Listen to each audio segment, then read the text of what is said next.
So I tell people that I have a former life and a new life.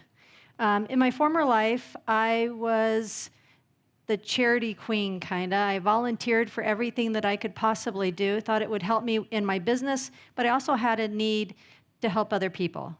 So I did Meals on Wheels, all kinds of things locally in my hometown, and then also global initiatives. And we raised a lot of money. And I also travel. I have a love for developing countries. And so when I would go to these countries, you see the people, and they live on $1 a week, some of these nations. So we're raising these hundreds of thousands of dollars, and I started questioning, where is the money going, right? So I came back, I started asking the questions, and then I wasn't very favorable to the staff and everyone. And so when I started my new life in California, a lot of those organizations were here. And I told them not to tell them that I was coming, that if I could find a place that I could really make a difference, then I would get involved again. So for 7 years, I looked at projects locally in California, and then when I traveled, I used to talk to organizations that were there. I'd have a driver take me to a sad story, to an orphanage, to a clinic. I've been to a leper colony. You name it, I've been there. And it wasn't that the need wasn't there. There was tremendous need around the world. The problem is that I was going to trust you with the money. And I never got the warm fuzzies that I could really trust somebody, because I'm not going to live there. I'm coming back to San Diego, right? And my thought is that when I would go and visit, that perhaps the person would spread the wealth a little bit. I don't speak the language. And they would all love me. And I would have this false sense of security that I was really doing good in this community, but I wouldn't really know. So 7 years went by, and I was told about a small clinic in Uganda. A local charity here was raising money for a generator.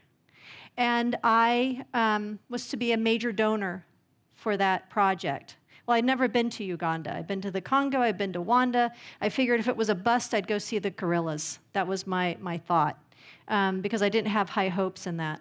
So I met the woman. 2 weeks later, I'm on a flight. I'm on my way to Uganda. I'm a frustrated doctor by heart. I always wanted to be a pediatrician. My life didn't go that way. So when students come to talk to me, I tell them, don't worry about it. It may take years to figure out why your path goes a different way. So when I go to the clinics, I diagnose in my head. It's a little weird. I don't tell anybody my diagnosis or anything like that. But I do. I look at it, and so I'm in Africa, and I see the children, the malaria, AIDS, you can kind of tell. Well, there was this little boy. He looked like he wasn't feeling well, but not gravely ill. And I had brought toys, right? When we go to these countries, we bring pencils and crayons and coloring books and things like that. So the next morning, I'd only been there one day, I asked Sister Ernestine, who runs the clinic, is that family still here? I brought some toys. I would like to give it to them. And she said, no, he died. And I said, really? And I thought, wow, I really missed that. I thought he wasn't that ill. And I said, really, what did he die from? And she said, asthma. And I said, how can a child die of asthma when we have all these other diseases here? That is unbelievable to me. Well, prior to me going, the woman that I traveled with had been to this location multiple times. Now, she's raising money for a generator, right? So obviously, they must have things, because a generator is a luxury item, correct? So Sister Ernestine was telling me, she's like, Westerners like you come here, and you tell us what we need. You don't ask us. I have rehab equipment. Who am I going to rehab? They go back to their village to die. This is my scalpel. And she pulled out a rusty razor blade. So I looked at the woman who had been there multiple times that had brought me to be a major donor for a generator, $35,000 generator. And I looked at her and I said,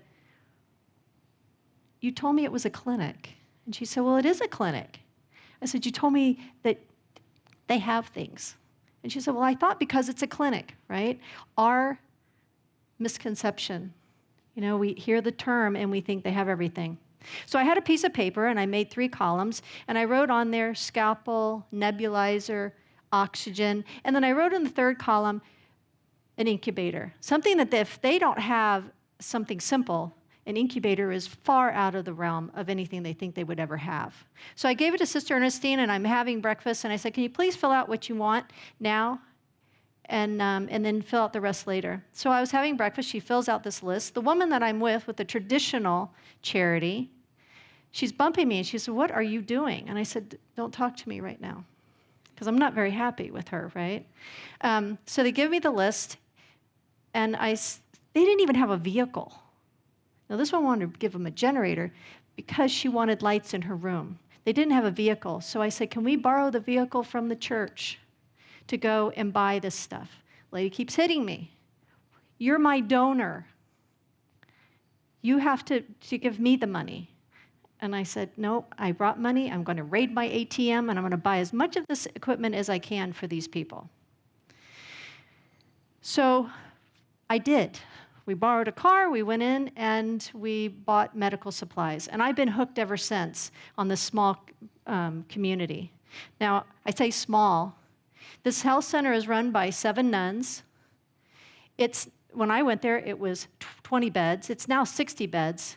And we help 3 districts, 49 villages, a population of over 660,000 people.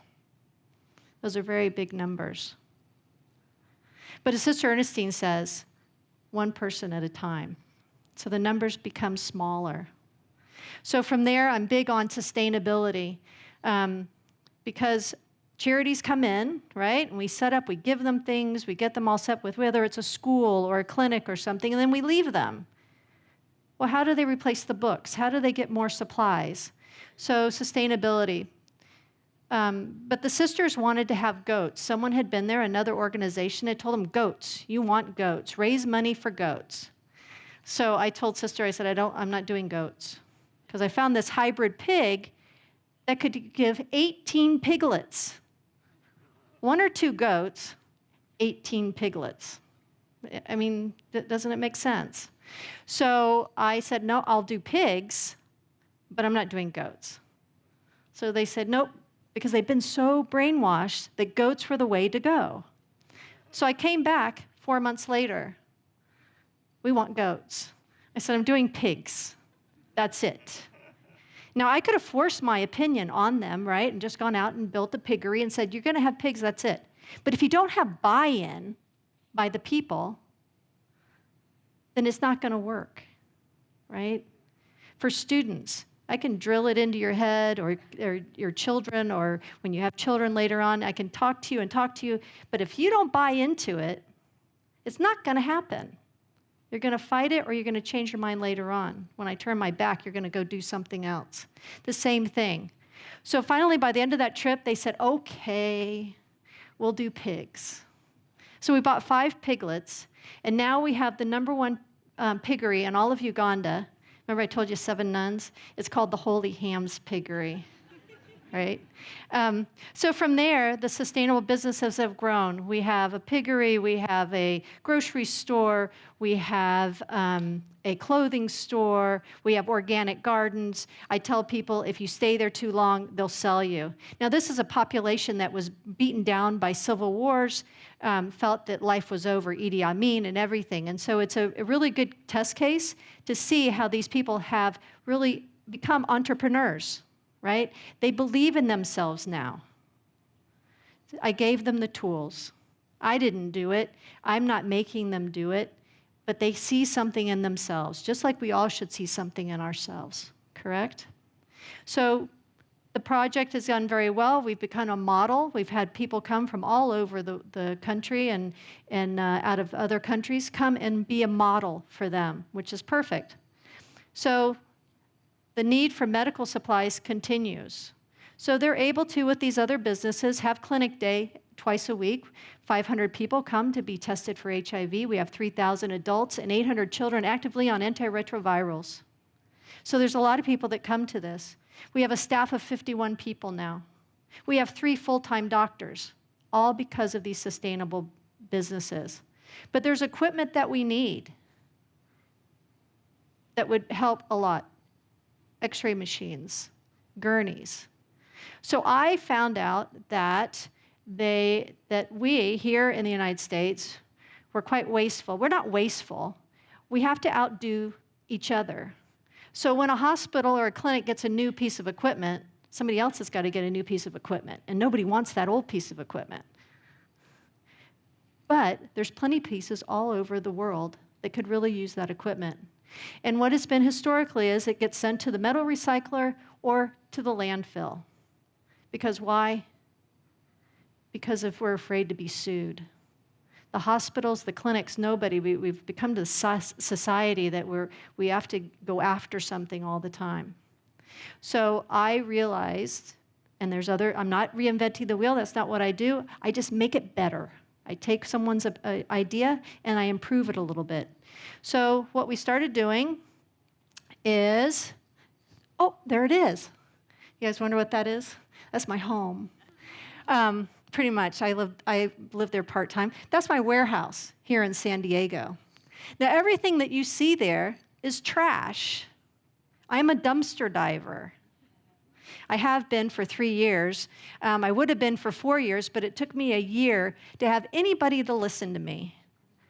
I'd call all the hospitals, clinics. I started calling my doctors. Hi, I'm Laura Luxemburg. Who?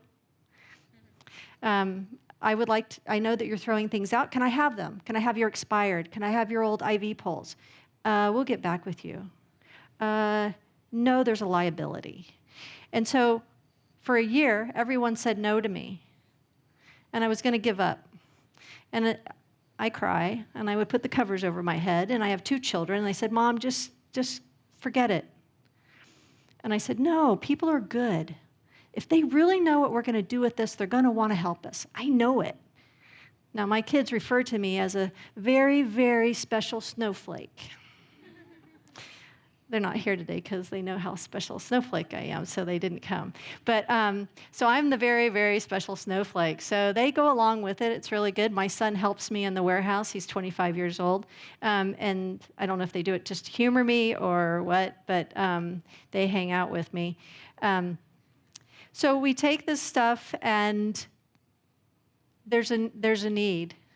And I finally got the hospitals, so we were going along, and the hospitals would say, no, no, no, no, no. And then I was at UCSD at a Christmas event, and selling bags and beads by HIV patients that had been turned down for jobs by organizations here in the United States because of their HIV status. If anybody wants to try something, I'll give them if they want to work, if they want to try, I'll give them an opportunity. I don't care about statistics. I don't usually, except for the number of people that we help. I never refer to statistics.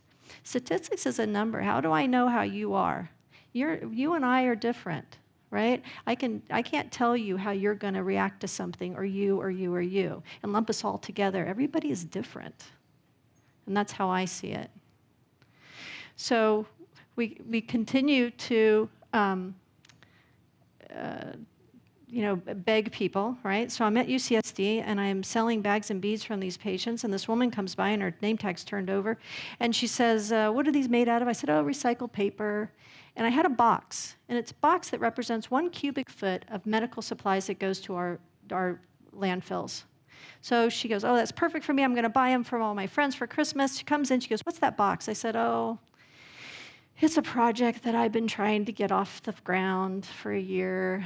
And all of a sudden I perked up. Like, what are you doing, Laura? Maybe this is the one person that can help me. And so I said, oh, do you know anybody at UCSD Medical Center? And she goes, no, tell me what this is about. So I told her, I said, I've been trying to collect medical supplies and equipment and help my clinic in Uganda. And then if I get a surplus, then maybe I could spread it around and help other people around the world. And she says, you want to know me? I said, really? And she said, I handle all the waste materials for the VA San Diego. I said, you're right. I want to know you. So we became very dear friends. That was on a Tuesday. Friday, I was at the VA just drooling over everything that they had. So March 7th, 2014, we did our first pickup from the VA. And from there, they introduced us to other hospital partners. I got much more than I could ever use in Uganda. And so we have been spreading the wealth here locally and around the world. We've sent loads to Ethiopia, Nicaragua, Cuba, Egypt, Jordan for the Sudanese refugees. I'm right now trying to raise money for my own project in Uganda. I've been collecting and collecting.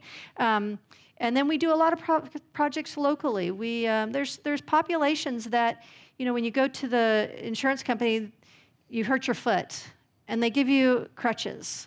Well, what if you can't use crutches for some reason? You're not strong enough or something. They don't give you a wheelchair. Well, you come find me, and I give you a wheelchair. And so we're doing a lot of things here in San Diego. We support 16 of the unified high schools.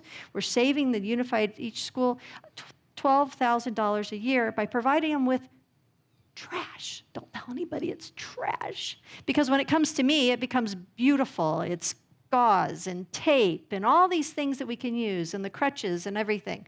And so we're passing that out, and it's been an amazing project. So when the invitation came, my son answered the email, and he said, "Mom, you got a TEDx talk." I go, "Really? How did that happen?" And he said, "But don't be upset." And I said, "Why would I be upset?" And he goes, "The title." And I go, "Okay, I won't be upset." He says, "It's madness and miracles." I said, "Really? That is the easiest thing that I could ever talk about, because we are so blessed through this whole project." And so we've taken this nothing and made something beautiful grow. And so the madness to me, so I interviewed some students, and I said, "What does madness mean?" I came on the campus and I said, "What does madness mean to you?" And everything was so negative. It was like, you're crazy, there's something wrong with you, you can't be in society. Anybody else think madness means those things? See, for me, madness